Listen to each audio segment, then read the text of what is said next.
Bonsoir tout le monde. Alors, je suis un peu désolé, mais je suis un peu particulier. Je suis marxiste. Et donc, pour moi, l'économie, c'est souvent du latin pour beaucoup de gens. Donc, j'essaye d'être le plus pédagogue possible. C'est pourquoi je pense que mes camarades vous ont donné un document qui est la matrice de mon intervention. Alors, j'attendais un micro HF. Vous devez me l'amener parce que je vais utiliser un paperboard, mais je vais introduire avant tout quelque chose qui me tient à cœur. L'économie comme... Merci. L'économie est souvent présentée comme une science. Et au nom de cette science, on nous impose un certain nombre de choses. Comme en d'autres temps, les docteurs devaient savoir parler latin pour imposer des médecines de saignée qui, en fait, affaiblissaient encore plus le corps humain. En fait, les économistes ne sont pas des scientifiques. Ils utilisent des éléments scientifiques, mais il n'y a pas une science économique. Les économistes sont un peu comme les peintres. Quand vous demandez à un peintre de dessiner un arbre, le même jour, au même endroit, et vous demandez à 5 peintres différents, vous ramassez le soir les peintures, vous avez 5 peintures différentes.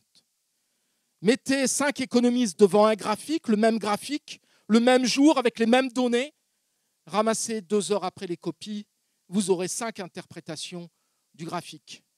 Si déjà, on pouvait se mettre d'accord là-dessus, sur le fait que l'économie est avant tout l'économie politique, c'est-à-dire qu'il n'y a pas d'analyse économique sans un point de vue philosophique sur la place de l'homme dans la société, on aurait alors fait un grand pas dans la compréhension scientifique véritable de ce qu'est l'économie.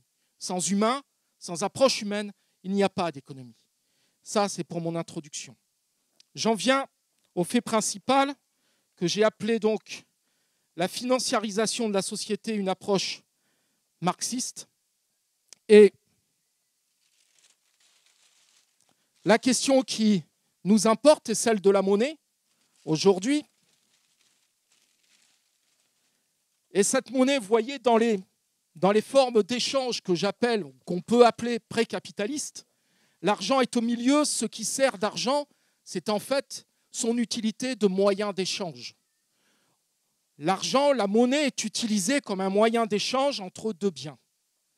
Et en fait, ce qui va fonder le capitalisme, c'est de transformer ce moyen d'échange, cette facilité d'échange qui est indispensable aux hommes, en outil d'accumulation. D'où A, c'est la logique d'accumulation. Et ça, c'est Marx qui, le premier, de manière, à mon avis, la plus approfondie et la plus performante, l'a montré. Comment ça se fait? Comment ça se passe? Vous avez le schéma, j'ai essayé de tout vous synthétiser. Avec cet argent, on achète des marchandises un peu particulières qui sont des terrains, des bâtiments, des machines, de l'énergie, des matières premières et des hommes. Et combinés ensemble, ça fait un produit fini qu'on appelle M', c'est le résultat de la production. Et au bout du compte, car l'objectif du capitalisme, ce n'est pas d'en rester à M', mais c'est de fabriquer M' pour récupérer de l'argent, A'. De telle manière que A' soit supérieur à A. Si A' n'est pas supérieur à A, il n'y a aucun intérêt aux capitalistes à investir en amont. J'insiste sur le fait ici que par l'intermédiaire de l'argent, vous avez un rapport d'appropriation-expulsion. C'est-à-dire que les lois, le Chapelier, en détruisant les corporations, et en Grande-Bretagne à peu près dans la même période, les lois sur... D'un coup, je n'ai plus le terme. Pardon ? L'enclosure, merci. Vous voyez que la connaissance est sociale et pas individuelle. Les enclosures vont empêcher les glaneurs de pouvoir vivre. C'est l'une des premières images, d'ailleurs, sur le film de Karl Marx, Jeune. Et c'est un moyen de transformer les gens qui arrivaient à vivre en prolétaires, c'est-à-dire en salariés obligés d'aller à l'entreprise et de se vendre pour travailler. Alors, vous vous rappelez d'un certain Sarkozy qui disait qu'il fallait moraliser le capitalisme, c'était au moment de la crise de 2008. En fait, la seule moralisation, Marx le montre, c'est la lutte des classes. Quand la lutte des classes vient ici et stopper la production, on empêche la réalisation de A'. Et c'est parce que cette lutte de classe organisée empêche la réalisation de A', que des tas de conquis sociaux ont été obtenus. Et ce sont les grèves de 1906, suite à la catastrophe de Courcouronnes, de 1936, de 1945, de 1968, qui ont permis l'ensemble des conquis sociaux dont nous profitons aujourd'hui et qui ont été quelque part formulés par le Conseil national de la résistance.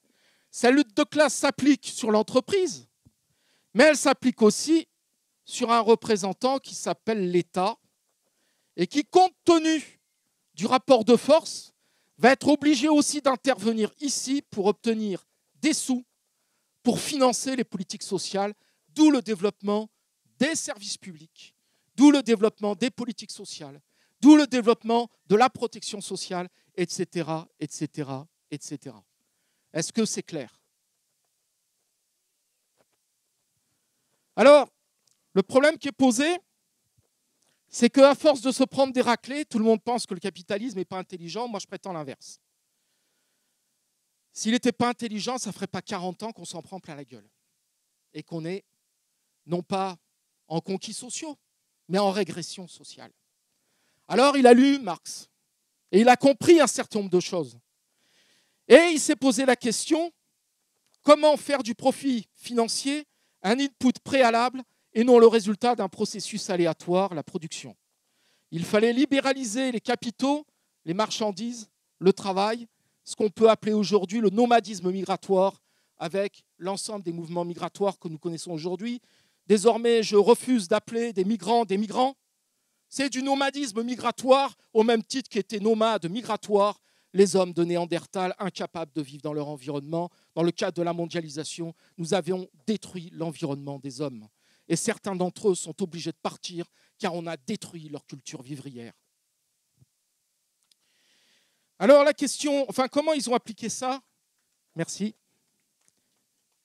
Dans mon parcours d'économie, j'ai fait une licence de pays sous-développés, et donc toutes ces questions ont été développées, abordées, c'était vraiment intéressant. Comment via le BCG? Alors le BCG, ce n'est pas un vaccin, là.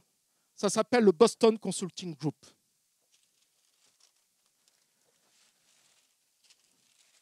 Dans le capitalisme industriel que décrit Marx, on est dans ce qu'on appelle une entreprise intégrée. C'est quoi l'entreprise intégrée? L'entreprise intégrée, c'est que dans un même espace-temps, on retrouve tous les métiers rassemblés. Principalement l'usine, mais à côté, vous avez la direction, bien sûr, la maintenance pour les équipements, la recherche et développement, qui était un petit bureau coincé au fond de l'usine, les bureaux administratifs, et vous aviez aussi intégré le matériel de transport pour livrer les marchandises. Auparavant, les camions appartenaient à l'entreprise en tant que telle. Et en fait, après 68, comme il y a eu de nombreux cadres qui ont participé à 68, il a fallu diviser pour régner. Et donc, on est passé de l'entreprise intégrée à l'entreprise éclatée. Comment? Eh bien, on a externalisé et sous-traité la production. On a centralisé mais externalisé la recherche-développement dans des bâtiments spécialisés. Par exemple, pour Renault, ça donne le centre de Guyancourt. Pour la direction, on les a centralisés dans des bâtiments, dans des métropoles, pour que surtout le bas peuple ne puisse pas les atteindre. Et les bâtiments administratifs, ils ont été mis ailleurs, pas très loin de la direction financière, c'est-à-dire de la direction politique. Sans compter les transports qui ont été vendus, sous-traités à des entreprises extérieures qui sont devenues spécialisées uniquement dans la fonction de transport.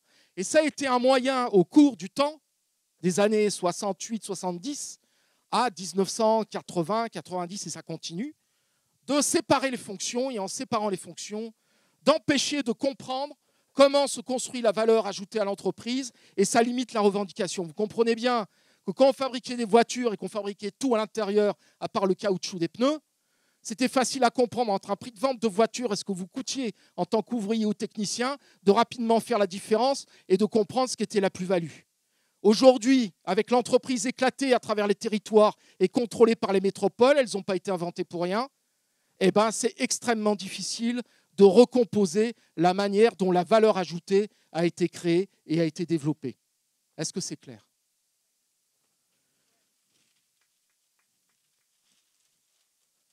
Attends.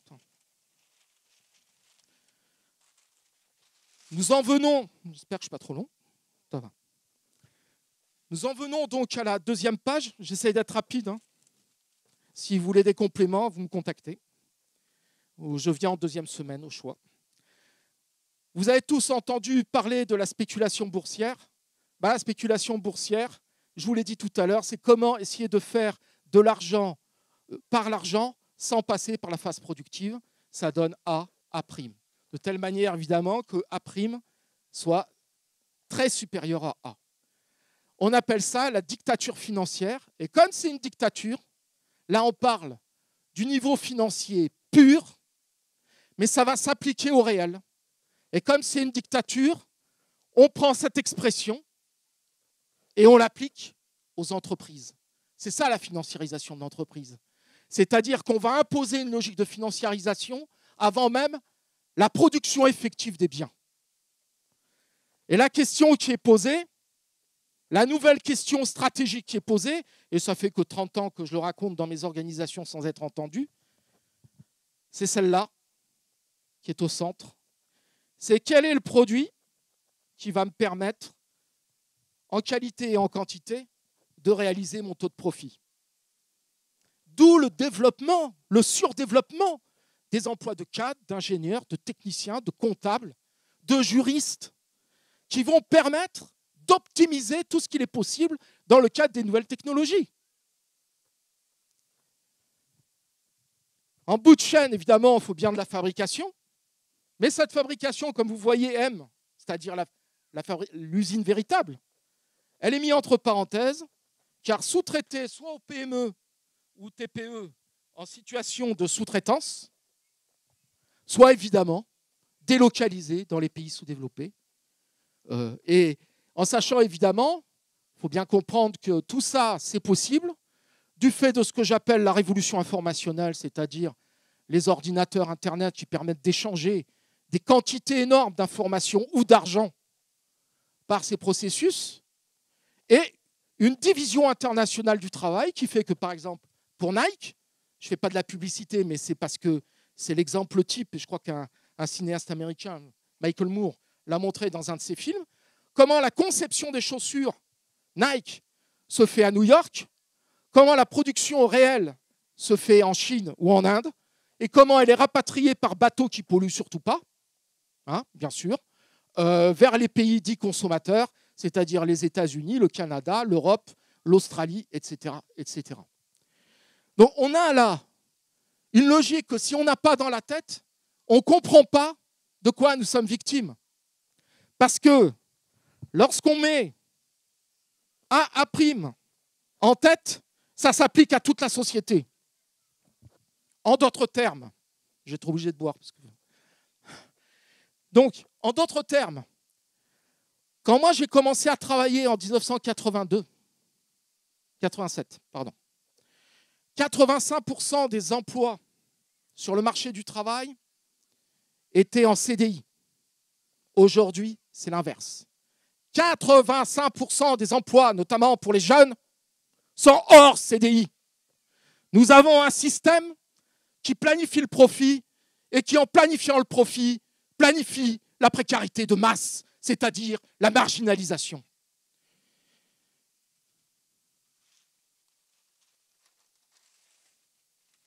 Alors, ça ne s'applique pas qu'à l'entreprise.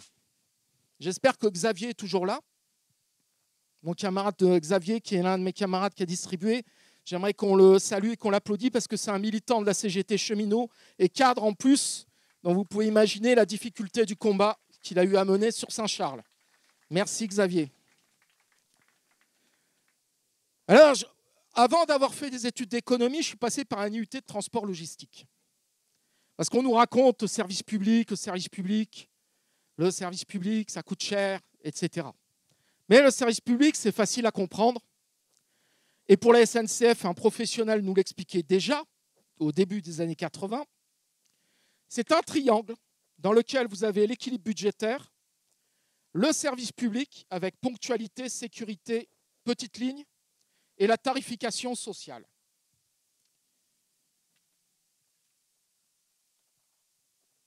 L'idéal, c'est de rentrer dans ce triangle. Et le professionnel nous disait, mais on ne peut tenir que 2 objectifs à la fois, pas 3. Les 3 ne sont pas possibles. Donc, soit on fait de la priorité de service public et de la tarification sociale. Donc, on va définir un point à peu près par là. Et donc, vous comprenez bien qu'en compensation, l'État est obligé de développer une subvention budgétaire d'équilibre pour que le train puisse fonctionner, arriver à l'heure, soit ponctuel, dans la sécurité et que les petites lignes soient maintenues pour les usagers. Évidemment, si vous aviez un gouvernement moins progressiste, il pourrait dire je ne vais pas me situer là, je veux diminuer mes subventions, je vais me situer ici. Vous voyez bien qu'à partir de là, il y aura des fermetures de petites lignes. Et la tarification sociale, vous verrez le prix des billets augmenter. Mais tout ça, c'est encore dans le cadre du service public. Lorsqu'on privatise, parce que je vous fais remarquer que là, on est juste à l'équilibre budgétaire. Lorsqu'on privatise, ça veut dire que des entreprises privées vont venir prendre la place du service public pour faire fonctionner les lignes. Et une entreprise privée, est-ce que ça peut fonctionner sans profit ? Vous êtes d'accord ? Est-ce qu'on peut dessiner un point qu'on appellerait profit à l'intérieur de ce triangle ? Vous êtes d'accord ? Donc le seul moyen qu'on a de faire du profit dans le cadre de cette logique triangulaire, du triangle des Bermudes, c'est de se mettre au-dessus. Et nous retrouvons exactement mon modèle que je vous ai dit, de l'application de la logique financière sur la logique réelle. Le profit vient s'appliquer sur la réalisation, sur le fonctionnement de l'entreprise. Et vous comprenez bien pourquoi la bataille des cheminots a été importante. Parce que le statut, ce n'est pas pour eux. C'est d'abord pour nous, usagers. C'est pour les 3 conditions soient respectées et qu'on ait un service public qui réponde aux besoins des usagers. Et dans toutes les fonctions. Dès lors que l'on sort de ces missions et qu'on impose le profit en amont, on ne peut, par conséquent, que sortir et détruire le statut. Et ceci vaut pour la SNCF, mais ça vaut aussi pour l'hôpital. Regardez dans quel état est l'hôpital. Et ça vaut pour tous les autres services publics. Nous sommes en danger de survie de notre modèle social. Quand j'étais au début de ma carrière de fonctionnaire, pour vous donner un autre exemple, que je travaillais en collectivité locale et que nous préparions les budgets. Comment ça se préparait ? Il y avait une réunion entre les élus, les techniciens et l'administration centrale. Et en fait, c'était les techniciens au contact des populations qui déterminaient les besoins des populations, les écrivaient sur un papier. Et le rôle des cadres, c'était de faire remonter aux élus les problèmes qu'il y avait dans les quartiers, les problèmes de fonctionnement, les problèmes d'école, les problèmes de cité, etc., etc. Et après, les élus arbitraient dans les priorités. Aujourd'hui, avec la métropole, et comme j'en dépends, c'est tout l'inverse. Vous avez une réunion de la grande équipe administrative des managers qui décide d'une enveloppe financière. Une fois de plus, c'est la logique financière qui l'emporte et qui va s'appliquer sur tout le fonctionnement du service public. C'est-à-dire, on fait du service public une variable d'ajustement du tout financement. C'est l'argent d'abord, la société et les besoins après. C'est clair ? Alors, avant de passer à mon dernier schéma que je n'ai pas mis, je voulais vous montrer comment notre société fonctionnait en 1945. En 1945, finalement, avec le programme du Conseil national de la résistance, qui s'appelait les jours heureux et non pas les jours piteux ou les jours malheureux, la population, par l'intermédiaire du vote, avait une demande sociale qu'il adressait à l'État. On a tellement traité cette politique de jacobine qu'on a voulu détruire l'État, évidemment, parce que c'est des causes de tous les maux, alors qu'en fait, sous contrainte de la population, les collectivités locales, les communes et l'État prenaient des lois pour répondre aux besoins de la population. Et l'État jouait son rôle, excusez-moi l'expression, de capote économique et sociale vis-à-vis du monde extérieur. C'est cela la souveraineté du peuple. C'est-à-dire, il y a des demandes, l'État les capte et on construit le budget nécessaire pour répondre aux besoins. Et observez que l'Europe est en dehors et le monde aussi. Ça ne veut pas dire que le monde n'existe pas, ça ne veut pas dire que l'Europe n'existe pas, mais c'est d'abord l'État qui exprime les besoins des populations. Alors, on en vient au schéma. Je suis désolé, il est tellement complexe que je ne l'ai pas... Je suis dans les temps que je n'ai pas voulu, que je ne pouvais pas. Alors, j'indique que le schéma que vous avez sous les yeux, si vous prenez le document, il date d'il y a 30 ans. C'est-à-dire, il y a 30 ans, j'ai perçu ce qui allait se passer. Et j'ai une preuve qui est toute simple. Si vous regardez les ordinateurs sur le schéma, c'est des vieux Olivetti de quand j'ai commencé à travailler. Vous voyez ce que je veux dire?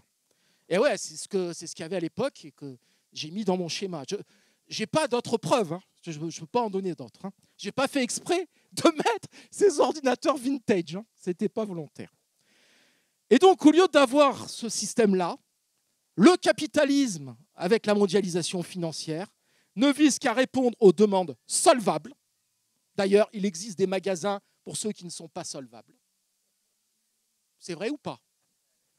Et même les Lidl et compagnie, c'est pour ceux qui n'ont pas d'argent. Et on fait des prêts très chers. Plus tu es pauvre, plus tu payes cher. Et à côté, vous avez la population et les demandes sociales. Et observez, je vais terminer par là parce que je ne veux pas être trop long, mais la place de l'État s'est considérablement réduite dans ce schéma, et de deux manières. Sur le plan économique, car en 1945, même au début des années 80 de mémoire, 50% des immobilisations, c'est-à-dire des investissements, étaient de la maîtrise publique. 50% des investissements industriels étaient de la maîtrise publique, conséquence des nationalisations. Aujourd'hui, ce n'est plus qu'à hauteur d'environ 10%. Et ils privatisent encore. Et ça, c'est un affaiblissement de l'État. Quand De Gaulle disait « je veux une voiture populaire dans 2 ans », il a eu la R5 et la R4 au bout de 2 ans. Pourquoi? Parce qu'il avait Renault. Et il disait « je veux une voiture populaire. Faites-la. Vous êtes une entreprise de l'État. » Et moi, De Gaulle, représentant du peuple français, j'ai entendu ces demandes comme Dieu et je vous demande de fabriquer cette voiture. Et on l'avait. Aujourd'hui, quand le président vient voir le patron de Peugeot, il est obligé de négocier et de faire la soubrette. Excusez-moi l'expression. Voilà comment ça se passe. Et ça, c'est un affaiblissement structurel de l'État, notamment en France, puisque depuis Colbert, sans État, nous n'avons pas d'industrie. Sans État, nous n'avons pas d'industrie. Ouais, j'ai pas dit kolkhoz, hein. J'ai pas dit sovkhoz, j'ai pas dit soviétisation. J'ai dit juste qu'il doit y avoir à un moment donné une maîtrise directe de l'État sur une partie de l'économie parce que ça a une double conséquence. D'abord, on peut demander directement à l'entreprise et deuxièmement, et c'était le cas à l'époque, quand l'entreprise faisait au nom de la demande de l'État, souvent les entreprises privées concurrentes, comme par exemple à l'époque Peugeot, Citroën ou pour les plus anciens, vous devez vous en rappeler, Panhard, ils faisaient aussi le même type de produit parce que ils avaient compris que ça correspondait à une demande. Il y avait une planification sociale, alors que, je ne vous l'ai pas dit tout à l'heure, mais quand on fait AA', on n'est pas dans la planification sociale, on est dans la planification financière, ce que j'appelle pour ma part le Gosplan financier. Gosplan, c'était la planification soviétique. Alors, je termine. J'ai 30 secondes pour terminer. Merci. Je termine. Je vous ai dit que ça serait une présentation marxiste. J'ai longtemps cru que cette présentation et cette analyse, que j'avais fait un truc hyper merveilleux, que j'avais tout trouvé. Puis j'ai lu Marx et j'ai dit, putain, déjà il avait compris. Parce que voilà ce qu'il a écrit, le monsieur. Celui dont on dit qu'il n'est pas bon, qu'il est nul. Le problème, c'est que son spectre revient à chaque crise. C'est parce que l'aspect argent de la valeur et sa forme indépendante et tangible, que la forme A', dont le point de départ et le point d'arrivée sont de l'argent réel, exprime de la façon la plus tangible l'idée faire de l'argent, principal moteur de la production capitaliste. J'y arrive plus. Le procès de production capitaliste apparaît seulement comme un intermédiaire inévitable, un mal nécessaire pour faire de l'argent. C'est pourquoi toutes les nations adonnées au mode de production capitaliste sont prises périodiquement du vertige de vouloir faire de l'argent sans l'intermédiaire du procès de production. Je souligne, parce que j'ai souvent pas compris les nations adonnées. Moi, je voyais les nations adossées. Et puis j'ai compris. Adonnées, c'est les nations qui se donnent. Car ce sont nos États qui abandonnent les politiques économiques et industrielles et qui les donnent au marché pour le plus grand profit financier des prédateurs du monde de la finance. Merci.